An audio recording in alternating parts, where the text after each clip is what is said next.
Hello, this is Oppo from Octoploid, and this is Kim from Octoploid.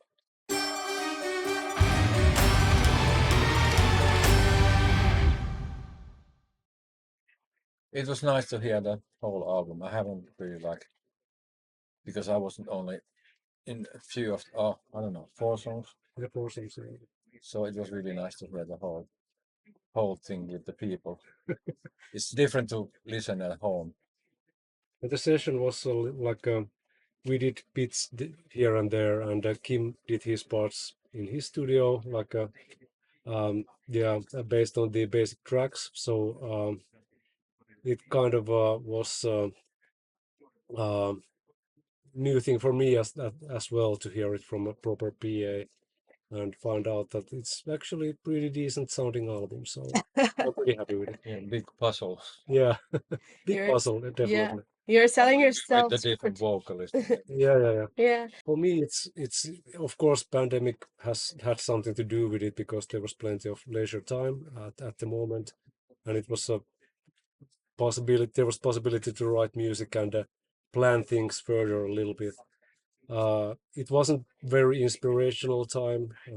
It was not possible to write music then that much, Hmm. but still, it was you could create some plans in your head and yeah, for me it was like it's been like a long time dream to make my own album with my own songs and be in charge of most of stuff during the process and not to do any compromises with the music. And I've been with what it comes to the band. It's I first started to do it with Mikko Pietinen in his studio. It was just like we were actually thinking of probably doing 4 demo songs or something, but all those basic tracks ended up to be on the album. So it's pretty raw and pure, and not very produced, even though it's produced by me. But still, um, yeah. And then Petri came along. Peter, the guitar player. I found him from internet, like you do nowadays, and I just saw one clip where he played Kingston Wall cover, and I thought that he is a brilliant guitar player. So I just dropped him a message, and with Kim we played during the 90s, and ever since our like um, we parted our ways. I've been thinking, oh, I need to do with him Yeah, something but with him again. sometimes we've been seeing, but it hasn't Yeah, we've done little bit of something, but then yeah. and I've been also having mind doing kind of because when I kind of left or I don't know departed Amorphis, I've been sometimes at some point I was having doing some songs and compositions, and I've been kind of waiting them to be made, but I haven't done them, and I don't even know if I have them left. Well, maybe someday, maybe with this band, I don't know. Yeah. And it's really nice because this reminds me a lot of the 90s kind of progressive Yeah, tango metal. yeah, that's right. It's like a like Schlager metal, Schlager death metal or whatever. But still, yeah, it's great to play with old friends and I what I enjoy most is that these guys aren't particularly death metal players or metal players in general. These guys are playing rock music and Kim is playing funk and soul and stuff like that. And it's Well, actually, kind of everything. yeah, kind of everything, yeah, but Yeah. basically like these guys aren't just metal guys. So it's really there's lots of variation in the music and how you play it and so forth. So I think it's a way better approach from upside down than from the downside up, if you know what I mean. The songs were pretty much ready. There were 6 songs, and there are 8 songs on the album. So probably a couple songs came up during the process, but they were ready songs, and half-ready songs, and one of them didn't make to the album because they weren't ready, and basically I needed to pick up the songs which would be easy enough to come up with vocal arrangements. So I just played them and figured like, okay, this is crawling verse, and this is a clean uh, chorus or whatever, and this is another crawling bridge or whatever, and that was basically the way it was done, and yeah, and lots of stuff happened during the recording process as well.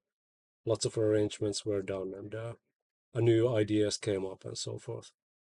There are like tons of um, metal keyboard players who are playing like cembalos really fast, or huge chords or whatever. But I like, because Kim is preferring to play with Hammond organ with Leslie speaker, and he's like really strict about it and doesn't compromise it, and that's a really good thing, I think.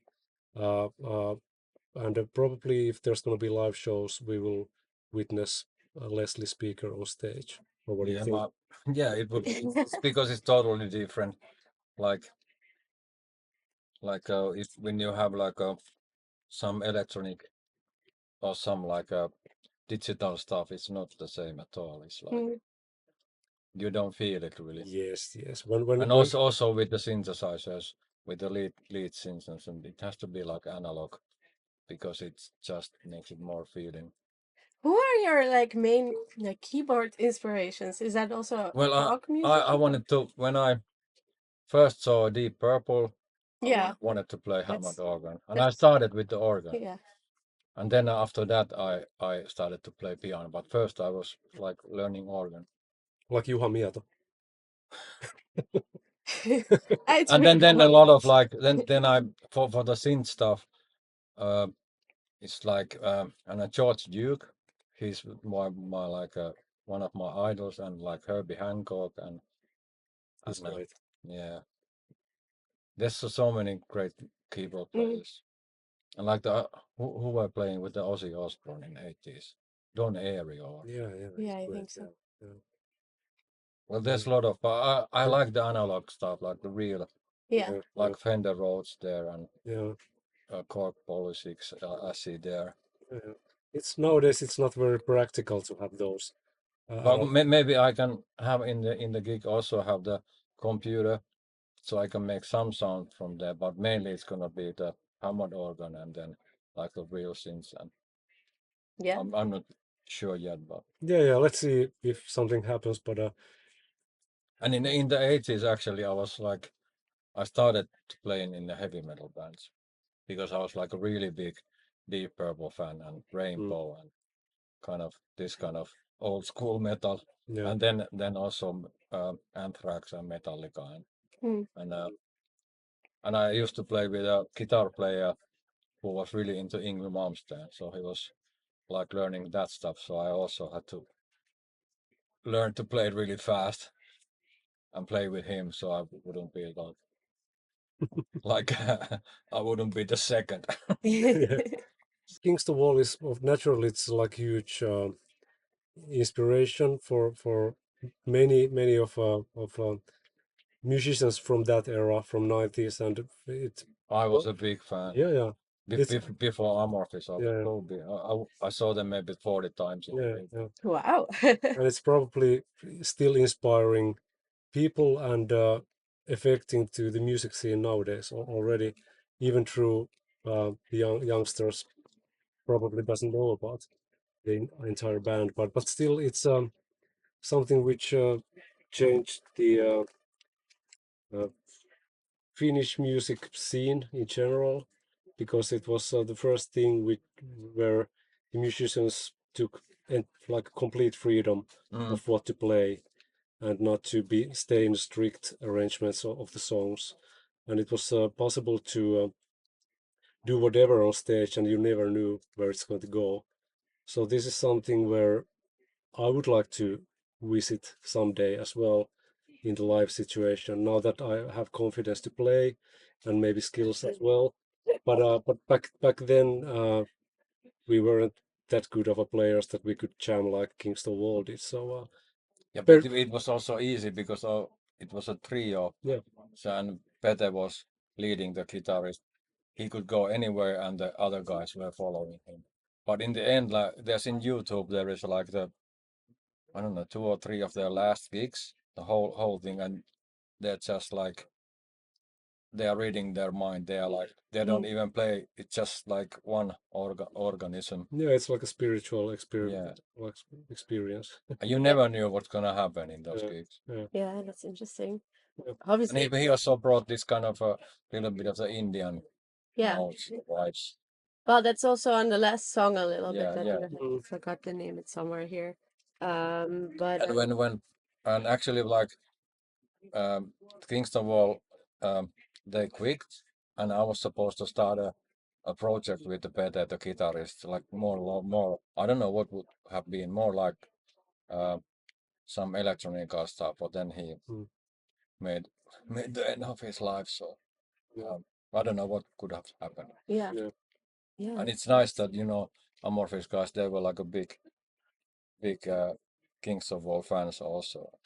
Yeah, So we totally, get a totally. It changed the whole situation. yeah. You know, rather than freedom of playing whatever you like, it's freedom to choose whatever uh, uh, genres inspire you. It's like Yeah. there's freedom to include grindcore death metal and also some Finnish lager or some psychedelic stuff in the same song, and it's like feels natural for us, Mm.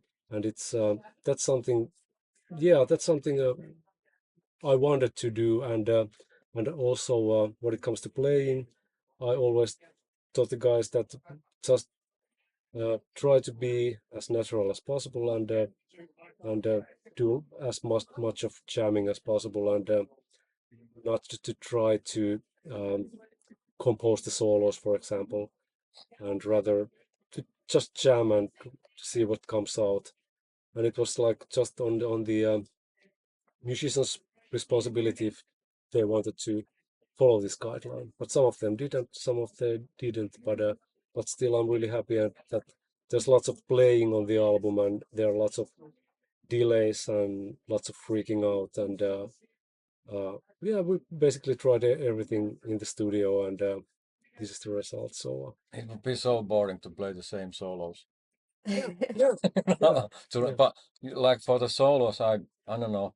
There has to be some kind of feeling, and you have to like I don't know. Sometimes when I play a synth solo, I because I'm also drawing some stuff. I when I close my eyes, I see them like a line or something. It's almost like drawing something, Mm, and you have to like get some feeling, not just playing. yeah, yeah. Well, it's pretty certain that we couldn't play these songs like in similar manner that they are on the album. So Yeah, it's we would need like 10 players. yeah, yeah, yeah, yeah. Of course, yeah, but still, when it comes to the bass lines, for example, it's totally like inspired stuff. There's nothing planned or composed. It's just like a flow in the head, Yeah. which is coming out through the bass. So yeah, and I'd like to keep it, and I would like to develop it to the next level at some point as well. Yeah, and I think it's gonna be more raw live because Yeah. there's gonna be only like is it I don't know maybe four players and that's Mm, mm, so it's gonna be we've been did we have like 3 days rehearsals 2 days. 2 days Yeah, okay yeah but it was fun and it yeah, was only 4 of us only one guitar and yeah, keyboards yeah, bass and drums and we yeah, didn't even have the singer so and it was like more raw yeah. and really and we could get a lot of sound That's true. That's even true. with 4 of us. Yeah, yeah. It's even more of a sound than with like two guitars and whatever backing tracks or and two vocalists. A A lot of noise. lot of noise, yeah, comes Yeah. out from three instruments or four. Naturally, there are certain things like there are chords which we need to follow, and there are riffs Some riffs, yeah, and some and melodies. and melodies. Yeah, but still, yeah, it's whatever you can do differently, you must do it. I think so. Like like in every time you play, but it cannot be. You cannot play too much, of course, and you cannot play like totally freaky things, which would be like out of the box totally. But Yeah. you have to follow certain guidelines. But wherever you have a possibility to Yeah, try, you would change the guy. yeah, that's true. Next keyboard player. Yeah, no, that's not true. Yeah, it's yeah, that's about what freedom is about. It's about like doing whatever you like. Yeah, it doesn't have to be like note for note the same Yeah. thing. You just need the important stuff, and then you can do Yeah. something.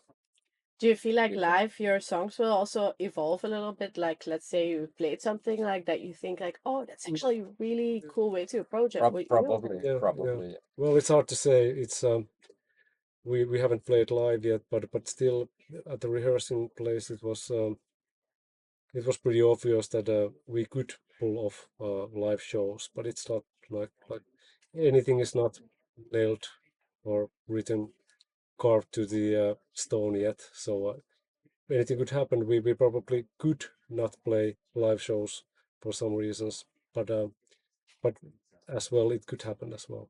Well, let's see. There is much of personal stuff in the lyrics, but also some social issues and uh,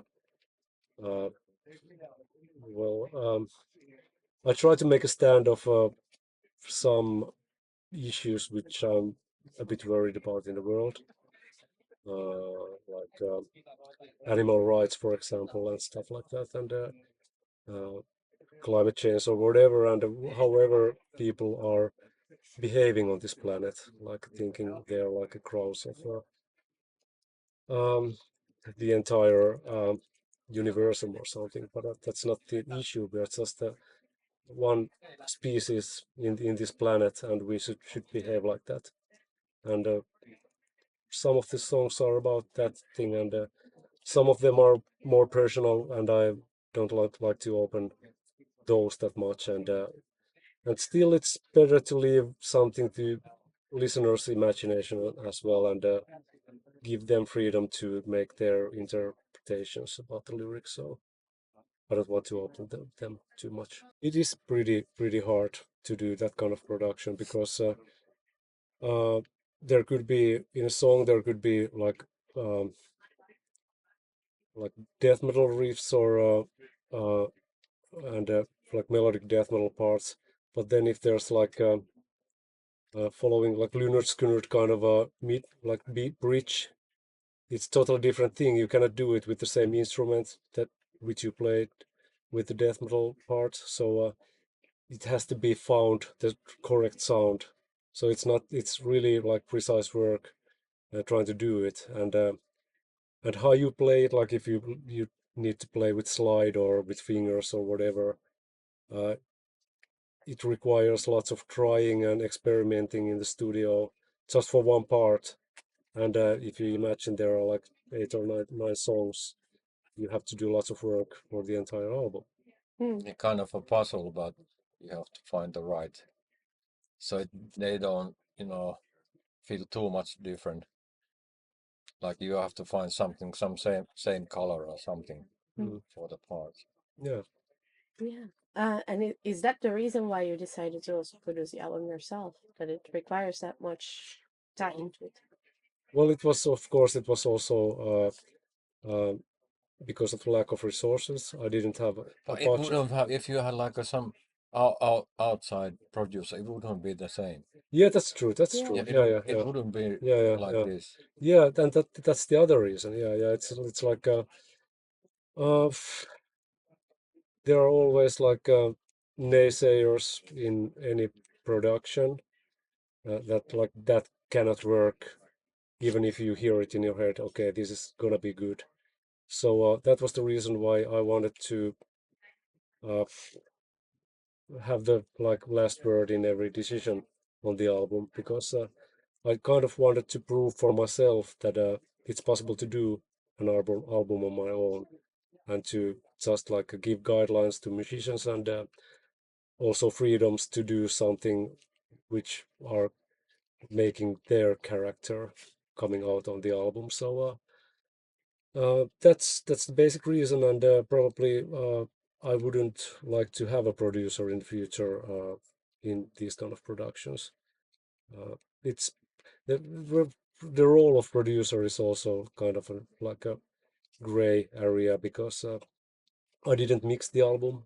Petri Mm. Majori did a great mix of it, and I'm not able to do that. I'm not capable of mixing, and I'm not technical person enough to know how to compress instruments or with EQ like in a professional manner. Of course, I can do something, but whatever.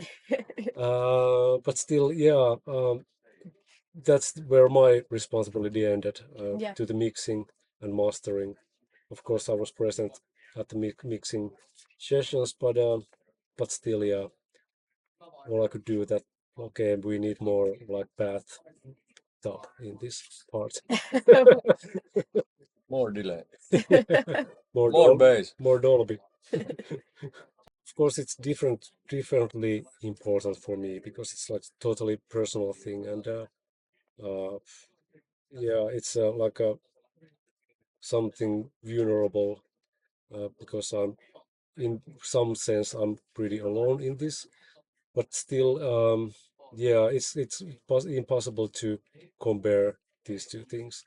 But when it comes to playing live, it's well, couple next months probably tells how it's going to be, and yeah, it's always about the response of the audience and the media, for example, on like if there's going to be demand on playing live in general, but still like since everyone is willing to do it, like it's It really was fun. yeah, it's really alluring to try it, and because we felt that it sounded good, probably other people would dig it as well.